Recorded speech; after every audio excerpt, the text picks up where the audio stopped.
درود پاک کب کب کہاں کہاں اور کیسے کیسے کام آتا ہے. ایک بہت ہی خوبصورت واقعہ, بڑا ایمان افروز واقعہ ہے جو میں آپ کے سامنے پیش کرتا ہوں. ایک دوست نے اپنے ایک دوسرے دوست کو قرض دیا, اور جب اس نے قرض دیا تو وہ قرض ایک بڑی اماؤنٹ تھی, 3000 دینار. وہ ٹائم آ گیا جب اس ٹائم وہ قرض لینے کے لیے اپنے دوست کے پاس گیا کہ بھائی مجھے میرے پیسے واپس دو. تو اس نے کہا کہ پیسے تو نہیں میرے پاس, میں کولیپس ہو گیا ہوں, بزنس سب میرا ختم ہو گیا ہے, میں تمہاری رقم نہیں دے سکتا. اس نے ایک اور ٹائم دے دیا اسے کہ ٹھیک ہے اتنے دنوں کے بعد میں دے دوں گا. وہ ٹائم بھی گزر گیا, اور جب وہ ٹائم بھی گزر گیا تو اس کے بعد اس دوست نے کہا کہ اب تو پیسے دے دو بھائی, میرا ٹائم پورا ہو گیا. پھر نہ دے سکا ٹائم. آخرکار معاملہ جو ہے وہ کورٹ میں چلا گیا, قاضی کے پاس چلا گیا.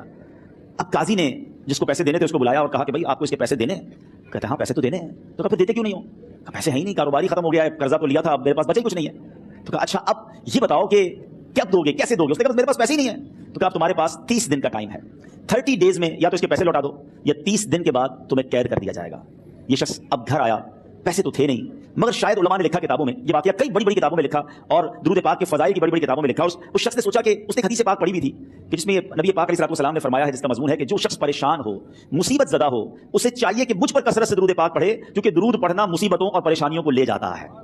اب اس عاشق رسول نے سوچا اور تو کچھ ہے نہیں, اب میں درود پاک پڑھنا شروع کرتا ہوں. صبح سے لے کر شام تک وہ درود پاک پڑھنے لگ گیا. 27 دن گزر گئے, اونلی 3 days لیفٹ. 3 دن باقی تھے قاضی کے پاس جانے میں. 27 دن گزر گئے درود پڑھتے پڑھتے. جب 28ویں رات آئی تو آنکھیں تو بند ہوئیں, مگر خواب میں اسے ایک آواز آئی, گھبراؤ نہیں, تمہارا قرضہ ادا کر دیا جائے گا, تمہارا مسئلہ سالو ہو جائے گا. صبح اٹھتا ہے, درود پاک پڑھ رہا ہے, مگر کہتا ہے کہ آواز سے تو مسئلہ حل نہیں ہوگا, پیغام کیا ہے اسے سمجھ نہ آیا. 28واں دن گزر گیا, 29ویں رات آ گئی, مگر اب آنکھیں بند ہوئیں اور قسمت جاگ اٹھی. نبی پاک صاحب الاولاق صلی اللہ تعالی علیہ وسلم خواب میں تشریف لائے, اور پیارے آقا صلی اللہ تعالی علیہ وسلم نے فرمایا گھبراؤ نہیں, علی بن عیسیٰ وزیر کے پاس جاؤ, وہ تمہارا قرضہ ادا کر دے گا. اب یہ عاشق رسول صبح اٹھا تو ویری فریش, حشاش بشاش کہ اب تو کام ہو گیا. نبی پاک نے خواب میں آ کر بشارت دی ہے, مگر پھر ذہن میں سوال آیا کہ علی بن عیسیٰ کے پاس جاؤں گا تو ثبوت کیا ہے, پروف کیا ہوگا؟ میں جا کر اس کو کہوں گا کہ میرا قرضہ دے دو, تو ایسے تو قرضہ نہیں دے دینا. اور میں نے اس کو کہا کہ مجھے نبی پاک نے خواب میں کہا ہے, اور اس نے اگر مجھ سے کوئی نشانی مانگی تو میں نشانی کیا دوں گا. آخری دن تھا, 29واں دن تھا, وہ بھی درود پڑھتے پڑھتے گزر گیا. 30th نائٹ آ گئی, صبح وہ دن ہے جب عدالت میں جانا ہے.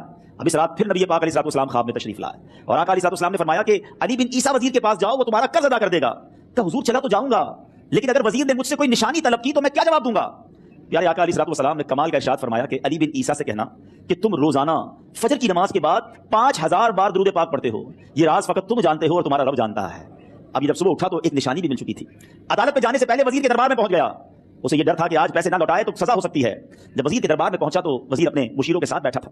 کہا مجھے آپ سے بات کرنی ہے. کہا بتاؤ کیا بات کرنی ہے؟ کہا میں ایک پیغام لایا ہوں آپ کے لیے. اچھا کس کا پیغام لائے ہو؟ کہا میں نبی پاک جناب محمد مصطفیٰ صلی اللہ تعالی علیہ وسلم کا پیغام لایا ہوں. وہ عاشق رسول وزیر تھا. کہتا بتاؤ میرے آقا نے کیا پیغام دیا ہے؟ کہا حضور میں 3000 دینار کا مقروض ہوں, آج آخری دن ہے, اور میرے آقا نے مجھے بشارت دی ہے کہ آپ سے کہوں کہ آپ میرا قرض ادا کر دیجیے.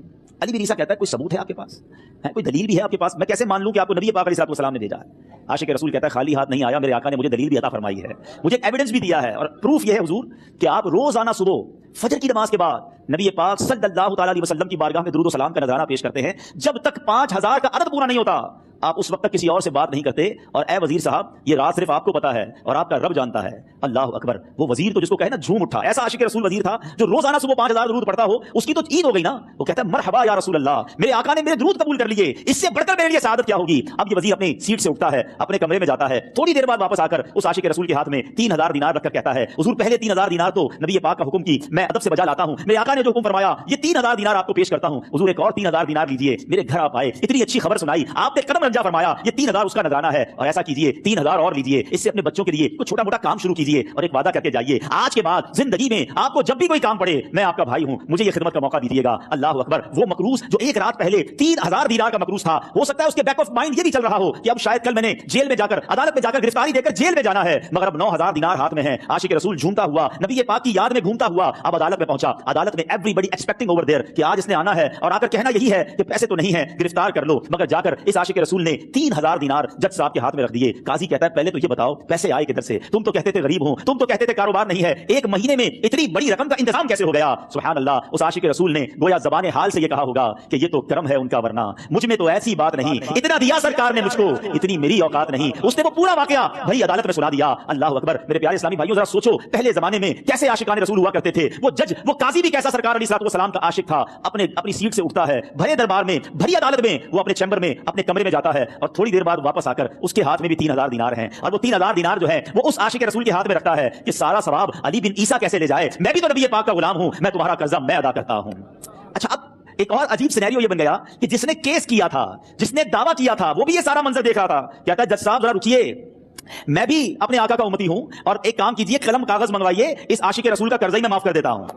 اچھا, عاشق رسول نے وہ واپس 3000 دینار جو جج صاحب نے دیے تھے وہ واپس جج صاحب کو دیے کہ حضور یہ پیسے آپ ہی رکھ لیں, قرضہ ہی معاف ہو گیا, اب آپ کے پیسے کا میں نے کیا کرنا ہے. جج صاحب کہتے ہیں جو پیسے نبی پاک کے نام پر نکالے ہیں اب مجھے واپس نہیں چاہیے, یہ بھی تم اپنے ساتھ لے جاؤ. اللہ اکبر. میرے بیچ اسلامی بھائیوں, وہ عاشق رسول ایک رات پہلے 3000 دینار کا مقروض ہے, اب 12000 دینار لے کر گھر کو واپس جا رہا ہے.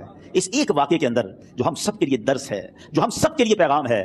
شاعر لکھتے ہیں نا, دکھوں نے تم کو جو گھیرا ہو تو درود پڑھو, دکھوں نے تم کو جو گھیرا ہو تو درود پڑھو, جو حاضری کی تمنا ہو تو درود پڑھو. آج ہم بہت ساری پرابلمز میں ہوتے ہیں, یہاں بھی ہو سکتا ہے میرا کوئی بھائی بیمار بیٹھا ہو, کوئی قرضے میں ڈوب گیا ہو, کسی کا کوئی بزنس پرابلم چل رہا ہو, کوئی فیملی ایشو میں ڈسٹرب ہو, آپ کسی بھی پرابلم میں ہیں, خدا کی قسم درود پاک ایسا وظیفہ ہے. لوگ بہت سارے وظائف پوچھتے رہتے ہیں, بہت سارے جناب وظائف کے بارے میں معلومات کرتے رہتے ہیں. سچی بات یہ ہے, ہر درد کی دوا ہے صلی علی محمد, ہر درد کی دوا ہے صلی علی محمد, تعویذ ہر بلا ہے صلی علی محمد. تو خدا را اپنی زندگی میں درود پاک کو شامل کر لیجئے, اور آپ بلیو کریں, جب آپ نے کثرت سے درود پاک پڑھنے شروع کر دیے, آپ اپنی آنکھوں سے دیکھیں گے آپ کے پرابلم دور ہو رہے ہیں, آپ کی صحت اچھی ہو رہی ہے, آپ کے قرضے اترنے شروع ہو گئے ہیں, روزگار میں آپ کے برکت ہونا شروع ہو جائے گی, آپ کے چہرے پہ نور آنا شروع ہو جائے گا, آپ کی زبان میں اثر آنا شروع ہو جائے گا. مجھے اپنی اور ساری دنیا کے لوگوں کی اصلاح کی کوشش کرنی ہے.